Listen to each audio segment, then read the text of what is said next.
بسم اللہ الرحمن الرحیم۔ میں آج ایک بار پھر حاضر ہوں نئی ویڈیو کے ساتھ۔ آخر ایک ایسا مسئلہ، ایسی بات جو کہ اکثر لوگ سمجھ نہیں پاتے، وہ ہے اچانک خوشبو آنا۔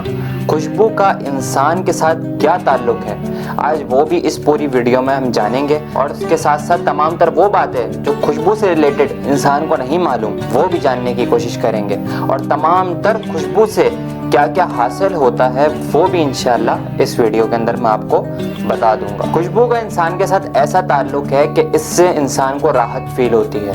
اگر کوئی خوشبو لگا کے آپ کے گھر آ جائے، آپ اس کے پاس بیٹھنا پسند کرتے ہیں۔ اگر کوئی خوشبو لگا کے کہیں سے گزر جائے تو آپ اس کو خوشبو کو سونگھنے کے بعد ایک اچھی راحت فیل کرتے ہیں۔ اسی طریقے سے خوشبو کے متعلق ایک حدیث پاک ہے، نبی کریم صلی اللہ علیہ وسلم نے فرمایا کہ خوشبو فرشتوں کی غذا ہے۔ جو شخص خوشبو لگایا کرتا ہے اس کے پاس فرشتوں کی آمد رفت رہتی ہے، اور جو شخص خوشبو لگا کے فرشتوں کو غذا فراہم کرتا ہے تو اندازہ کر لیجئے کہ اللہ تعالیٰ کی کتنی خوشنودیاں اس کے ساتھ ہوتی ہوں گی، اور اس کے اوپر کتنی خیر و برکتوں کا نزول ہوتا ہوگا۔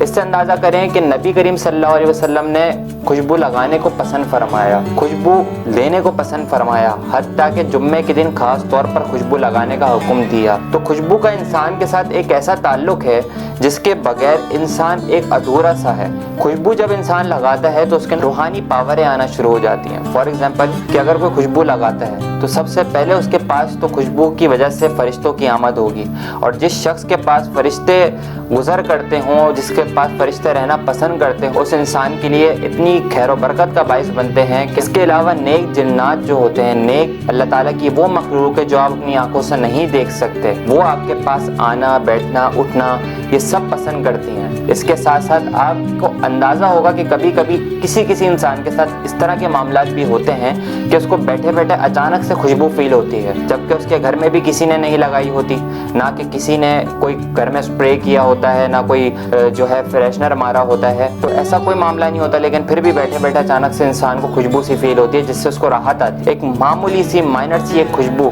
وہ آپ کی زندگی پہ بہت اثر انداز ہوتی ہے۔ وہ آپ کو بیسیکلی نیک جنات جو ہوتے ہیں، جو نیک مخلوقات آپ کے ساتھ ہوتی ہیں، وہ آپ کو اشارہ دے رہی ہوتی ہیں اس بات کا کہ آپ نیک عمل کریں، اور نیک عمل کے ساتھ ساتھ خوشبو لگایا کریں، کیونکہ خوشبو تو ویسے بھی فرشتوں کی غذا ہے۔ جو شخص خوشبو اچھی سے اچھی لگا کر فرشتوں کو غذا فراہم کرتا ہے تو فرشتے اس کے لیے خیر و برکت کا باعث بن جاتے ہیں۔ فار ایگزامپل کہ جو شخص کسی کے گھر خوشبو لگا کے گیا، اب وہاں پر اس کے ساتھ نظر بد کا معاملہ ہوا، کسی نے اس کو نظر بد لگانے کی کوشش کری، تو اس کے ساتھ خوشبو کی وجہ سے جو نیک ہستیاں تھیں، نیک جنات تھے، اور اللہ تعالیٰ کے جو فرشتے تھے جو اس کے ساتھ تھے، وہ روک کرتے ہیں اس نظر بد کی، اس آفت کی، اس بلا کی، چاہے وہ حسد ہو، کینہ ہو، یا کوئی بھی بغض ہو جس کی نظر آپ کو لگنے والی تھی، تو اس سے آپ کو بچا لیا کرتے ہیں۔ یہ بات آپ ضرور یاد رکھیں کہ نظر بد تیر کی طرح آنکھوں سے نکلتی ہے۔ آپ میرے الفاظوں پہ غور کیجیے گا کہ ایسے تیروں کی طرح نکلتی ہے کہ جو سامنے لگ کر نسلوں کو کھا جاتی ہے، بیوی کو کھا جاتی ہے، بچوں کو کھا جاتی ہے،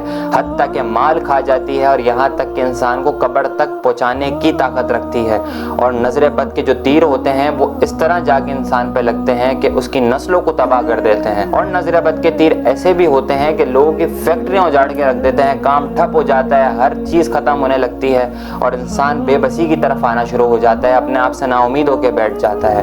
نظر بد اتنی خطرناک چیز ہے، ہر بندے کو کہیں پر بھی کسی بھی طریقے سے لگ سکتی ہے۔ حتیٰ کہ نبی کریم صلی اللہ علیہ وسلم کی حدیث مبارک تھی نظر بد کے بارے میں کہ میری امت میں زیادہ تر اموات نظر بد کی وجہ سے ہوں گی۔ تو نظر بد اس قدر انسان پہ غلبہ کرے گی، اس سوشل میڈیا کے دور کے اندر ہر شخص کو نظر بد کہیں نہ کہیں لگ ضرور جاتی ہے۔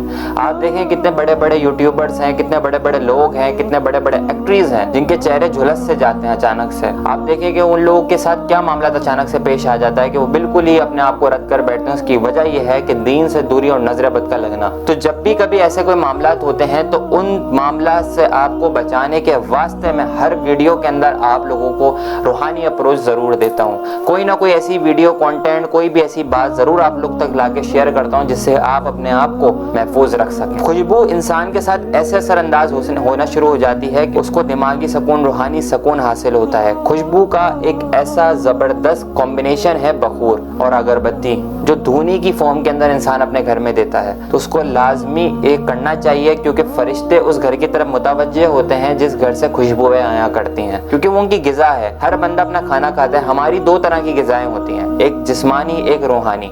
جسمانی کے اندر ہم لوگ کھانا پینا کھا لیتے ہیں، اسی طریقے سے روحانی غذا ہوتی ہے۔ روحانی غذا کے اندر کیا چیزیں آتی ہیں؟ آپ کی نماز، تسبیح، ذکر، قرآن اور خوشبو۔ خوشبو آپ کی روحانی غذا بنتی ہے۔ جو انسان خوشبوؤں کا استعمال کرتا ہے اس کے اندر ایک روحانی اپروچ ہوتی ہے، ایک روحانی تاثیر ہوتی ہے جو سامنے والے کو امپیکٹ کرتی ہے۔ اللہ تعالیٰ دوسرے کے دل میں اس بندے کے لیے محبت پیدا کر دیتا ہے۔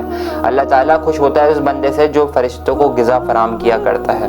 جو شخص فرشتوں کو غذا فراہم کرتا ہے اس کی نسلیں تک بیٹھ کے کھاتی ہیں، اور وہ بہترین شخص ہے جو کہ خوشبوؤں کا استعمال کرتا ہے۔ اب میں بتاتا ہوں کہ خوشبو آخر استعمال کس طریقے سے کرنی چاہیے۔ اکثر لوگ تھوپ لیتے ہیں، بھر لیتے ہیں، اس قدر عجیب عجیب خوشبوئیں لگاتے ہیں کہ سامنے والا اس سے متاثر ہو کے خوش نہیں ہوتا، اس کے بالکل فیس کا جو ہے امپریشن چینج ہو جاتا ہے اور وہ اس چیز کو پسند نہیں کر رہا ہوتا۔ یاد رکھیں اس بات کو، خوشبوئیں بے شمار ہیں، لیکن صحیح خوشبو صحیح طریقے سے لگانے پر ہی آپ کو فائدہ حاصل ہوگا۔ یہ نہیں کہ کوئی بھی خوشبو کسی قسم کی بھی آپ لیں اور اس کو لگا لیں، اپنے جسم کے اوپر بڑھ لیں جس سے سامنے والے کو تکلیف ہو۔ اکثر مسجدوں کے اندر بھی لوگ اس طرح کی خوشبوئیں لگا کے آیا کرتے ہیں کہ جس سے دوسرے لوگوں کو تکلیف ہوتی ہے۔ وہ کیسے؟ ہر بندے کی روحانی اپروچ اتنی نہیں ہوتی کہ وہ سامنے بہت تیز خوشبو برداشت کر سکے، اس لیے ہمیشہ میٹھی اور ہلکی خوشبو کا استعمال کیا کریں، اس کو بھرا کریں جس سے انسان کو راحت پہنچے۔ کچھ خوشبوئیں ایسی ہوتی ہیں جو زیادہ لگانے سے انسان کو اثر انداز ہو جاتی ہیں اس کے دماغ پہ، جس سے اس کو تکلیف محسوس ہوتی ہے، تو اس کو چکر آنے سے لگتے ہیں، کسی کا جو ہے وہ ذہن ماؤس ہو جاتا ہے سونگھنے کی وجہ سے۔ لیکن کچھ ایسی خوشبوئیں ہوتی ہیں جو بہت زیادہ ہلکی بھی ہوتی ہیں اور ان کی فریگننس بہت زیادہ دور تک پھیلی ہوئی ہوتی ہے، تو اس کو سونگھ کے انسان کو راحت ملتی ہے۔ جو خوشبو انسان کو راحت کا باعث بنے وہ دو طریقے سے رحمت بنتی ہے۔ ایک تو جو لوگوں کے ساتھ وہ بیٹھتا ہے ان کی جب متوجہ اچھے اخلاق کے ساتھ اس کے بندے کی طرف ہوتی ہے تو وہ انسان کی طرف رحمت اور خوشحالی لے کر آتی ہے اللہ تعالیٰ کی، اور اسی طریقے سے وہ خوشبو جب فرشتے سونگتے ہیں تو اور زیادہ رحمت اور خوشحالی اس بندے کی طرف متوجہ ہوتی ہے۔ نیک جنات اس کے ساتھ رہنا پسند کرتے ہیں۔ جب بھی وہ کہیں پر بھی کسی بھی مسئلے میں پھنستا ہے تو وہی نیک جنات اور وہی فرشتے اس انسان کی مدد کرنے آپ پہنچتے ہیں، کیونکہ وہ ان کو غذا پہنچایا کرتا ہے۔ جب بندے کو کوئی غذا دے رہا ہوتا ہے تو وہ بندہ اس کی طرف متوجہ ہوتا ہے، ہمیشہ اس کو یاد رکھتا ہے، اس کے ساتھ رہنا، اٹھنا بیٹھنا پسند کرتا ہے اور اس کے لیے دعائیں کیا کرتا ہے۔ تو اسی طریقے سے روحانی اپروچ کے لیے بہت ضروری ہے انسان کی زندگی میں خوشبو ہونا۔ جس کی زندگی میں خوشبوئیں اچھی ہوتی ہیں اس کی زندگی بہت خوشحال رہتی ہے۔ تو امید کرتا ہوں خوشبو سے ریلیٹڈ یہ بات تو آپ کو سمجھ آ گئی ہوگی، لیکن اب خوشبوؤں سے علاج کیسے کیا جاتا ہے انشاءاللہ وہ دوسری ویڈیو میں ضرور آپ لوگ تک پہنچاؤں گا۔ خوشبوئیں لگائیں گلاب کی، عود کی، مشک کی، یہ تین خوشبوئیں ہیں جن کو نبی کریم صلی اللہ علیہ وسلم نے پسند فرمایا۔ تو گلاب کا تو بہت ہی اعلیٰ مقام ہے، پھر دوسرے مرتبے پہ آتی ہے عود کی خوشبو جس کو نبی کریم صلی اللہ علیہ وسلم نے پسند فرمایا، اور مشک کی خوشبو کو بھی پسند فرمایا۔ یہ تین خوشبوئیں اگر خالص ملتی ہیں تو کوشش کرا کریں ان کو لگایا کریں، اور اگر نہیں بھی ملتی تو ایسی خوشبو تلاش کریں جو میٹھی ہو، ہلکی ہو اور جس کی تاثیر آپ کو خوشگوار کرے اور دوسروں کو خوشگوار کرے۔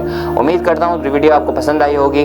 کسی قسم کا بھی استخارہ معلوم کرنا چاہتے ہو تو روحانی چینل کے آفیشیل واٹس ایپ نمبر پہ جا کے آپ استخارہ کسی قسم کا بھی معلوم کر سکتے ہیں، اور کوئی بھی اگر آپ کا سوال ہو، کیوری ہو تو وہ پوچھ سکتے ہیں۔ اس کے علاوہ دعاؤں میں نام شامل کرانا چاہتے ہیں، خاص طور پہ ماہانہ محفل کے اندر کمنٹ سیکشن میں اپنا نام، ملک و شہر کے نام کے ساتھ لکھیں، انشاءاللہ آپ کا نام بھی دعاؤں میں شامل کر لیا جائے گا۔ میرے علم سے، کال سے، فیض سے جو کچھ بھی ہو سکتا ہے میں آپ لوگوں تک پہنچانے کی کوشش کرتا ہوں۔ اب آپ لوگوں کا کام ہے ان باتوں کو دوسروں تک پہنچانا تاکہ اور لوگوں کی بھی رہنمائی ہو سکے۔ دعا میں مجھے اور میری ٹیم کو یاد رکھیے گا۔ آپ کا روحانی بھائی محمد فیض شیخ مصطفی۔ السلام علیکم ورحمۃ اللہ۔